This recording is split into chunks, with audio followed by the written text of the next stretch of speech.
भारत में उच्च गुणवत्ता वाले खेलकूद के सस्ते सामानों के लिए एक वैश्विक केंद्र के रूप में उभरने की संभावना मौजूद है।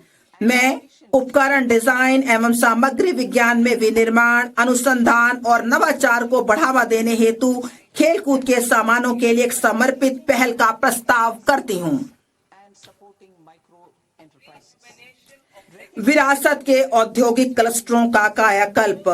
मैं अवसंरचना और प्रौद्योगिकी उन्नयन के माध्यम से उनकी लागत, प्रतिस्पर्धात्मकता और दक्षता में सुधार करने के लिए 200 विरासत के औद्योगिक क्लस्टरों को पुनर्जीवित करने के लिए एक योजना शुरू करने का प्रस्ताव करती हूँ। चैंपियंस एसएमई का सृजन और सूक्ष्म उद्यमों को सहायता। एमएसएमई को विकास के एक महत्वपूर्ण इंजन के रूप में मान्यता देते हुए मैं चैंपियंस के रूप में उनके विकास में सहायता के लिए एक त्रिआयामी दृष्टिकोण का प्रस्ताव करती हूँ।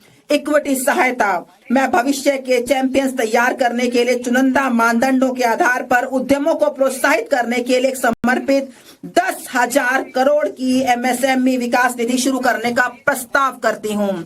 मैं सूक्ष्म उद्योगों की सहायता को जारी रखने और जोखिम पूंजी तक उनकी पहुंच बनाने के लिए 2021 में स्थापित आत्मनिर्भर भारत निधि में 2,000 करोड़ के टॉप अप का भी प्रस्ताव करती हूं। इससे छोटे उद्योगों को सहायता मिलेगी। नकदी सहायता। ट्रेड्स के साथ एमएसएमई को 7 लाख करोड़ से अधिक धनराशि उपलब्ध कराई गई है। इसकी पूरी क्षमता का लाभ देने के लिए मैं 4 उपायों का प्रस्ताव करती हूँ। 1. केंद्रीय सार्वजनिक क्षेत्र के उद्यमों द्वारा एमएसएमई से सभी खरीद के लिए ट्रेडर्स को लेन देन निपटान प्लेटफॉर्म के रूप में उपयोग करने का निर्देश करना, जिससे यह अन्य कॉरपोरेट के लिए एक मानक बन सके। 2. ट्रेडर्स प्लेटफॉर्म पर बीजक छूट हेतु सीजीटीएमएसई के माध्यम से ऋण गारंटी सहायता तंत्र शुरू करना। 3. सस्ते और त्वरित वित्त पोषण को प्रोत्साहित करने के लिए एमएसएमई में सरकारी खरीद के बारे में वित्त प्रदाताओं के साथ सूचना साझा करने हेतु जेम को ट्रेडर्स को जोड़ना। 4. ट्रेड्स प्राप्तियों को आस्ती समर्पित प्रतिभूतियों के रूप में शुरू करना, जो एक द्वितीयक बाजार के रूप में सहायता करेगा और नकदी एवं लेन देन के निपटान को बढ़ाएगा। पेशेवर सहायता। सरकार विशेष रूप से टियर 2 और टियर 3 कस्बों में कॉरपोरेट मित्रों का एक संवर्ग तैयार करने के लिए अल्पावधि मॉड्यूलर पाठ्यक्रमों और व्यवहारिक टूल्स की डिजाइन करने हेतु ICAI, ICSSI, ICMAI जैसे पेशेवर संस्थानों को सुविधा प्रदान करेगा। यह प्रमाणित अर्ध पेशेवर एमएसएमई को किफायती लागत पर अनुपालन अपेक्षाओं को पूरा करने में सहायता करेंगे। पिछले दशक में हमारे सरकार ने बहुत सारे कदम उठाए हुए हैं जन अवसंरचना के लिए, नए वित्तीय जिसमें बड़े पैमाने पर बढ़ाने के लिए कई पहलें की हैं। हम NIIF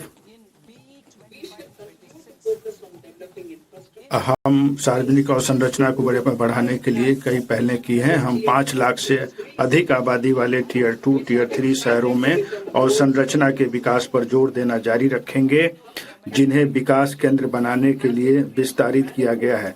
सरकारी कैपेक्स वर्ष 2014-15 में 2 लाख करोड़ से कई गुना बढ़कर वित्त वर्ष 2025-26 में 11.2 लाख करोड़ हो गया है।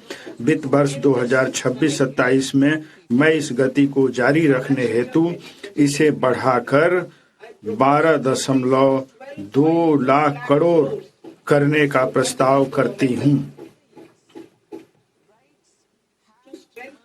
और संरचना विकास और निर्माण चरण के दौरान जोखिमों के संबंध में निजी डेवलपर्स के विश्वास को मजबूत करने के लिए मैं ऋणदाताओं को दूरदर्शिता से सुविचारित आंशिक ऋण गारंटी उपलब्ध कराने हेतु एक अवसंरचना जोखिम गारंटी निधि स्थापित करने का प्रस्ताव करती हूँ।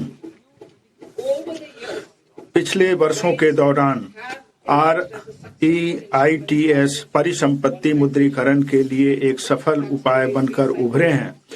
मैं समर्पित REITs की स्थापना के माध्यम से CPSE की महत्वपूर्ण रियल एस्टेट परिसंपत्तियों की रिसाइकलिंग में गति लाने का प्रस्ताव करती हूँ।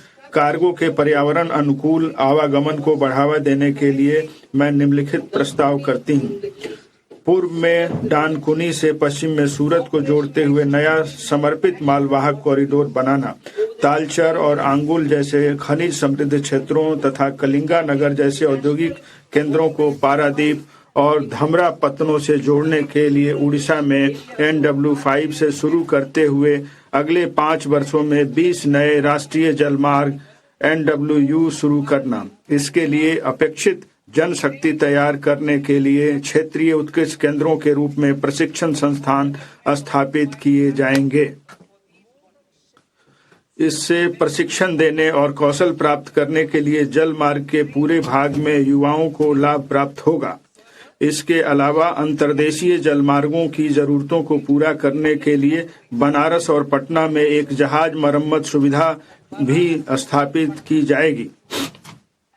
अंतर्देशीय जलमार्गों और तटीय पोत परिवहन का हिस्सा 6% से बढ़ाकर 2047 तक 12% करने के लिए रेल और सड़क परिवहन से मॉडल शिफ्ट को प्रोत्साहित करने के लिए एक तटीय कार्गो प्रोत्साहन स्कीम का शुभारंभ करना। अंतिम छोर और दूर दराज के क्षेत्रों को जोड़ने और पर्यटन को बढ़ावा देने के लिए मैं समुद्री विमानों के स्वदेशी निर्माण को प्रोत्साहन करने का प्रस्ताव करती हूँ। प्रचालनों को सहायता उपलब्ध कराने के लिए एक समुद्री विमान VGF योजना भी शुरू की जाएगी। कार्बन कैप्चर उपयोगिता और भंडारण CCUS दिसंबर 2025 में शुरू किए गए रोड मैप के अनुसार बड़े पैमाने पर CCUS प्रौद्योगिकियां विद्युत, इस्पात, सीमेंट और रसायनों सहित 5 औद्योगिक क्षेत्रों में अंतिम उपयोग अनुप्रयोगों में अधिक तैयारी का स्तर प्राप्त करेगा।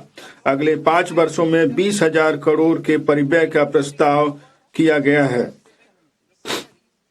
शहरी आर्थिक शहर भारत के विकास, नवाचार और अवसरों के इंजन है। अब हम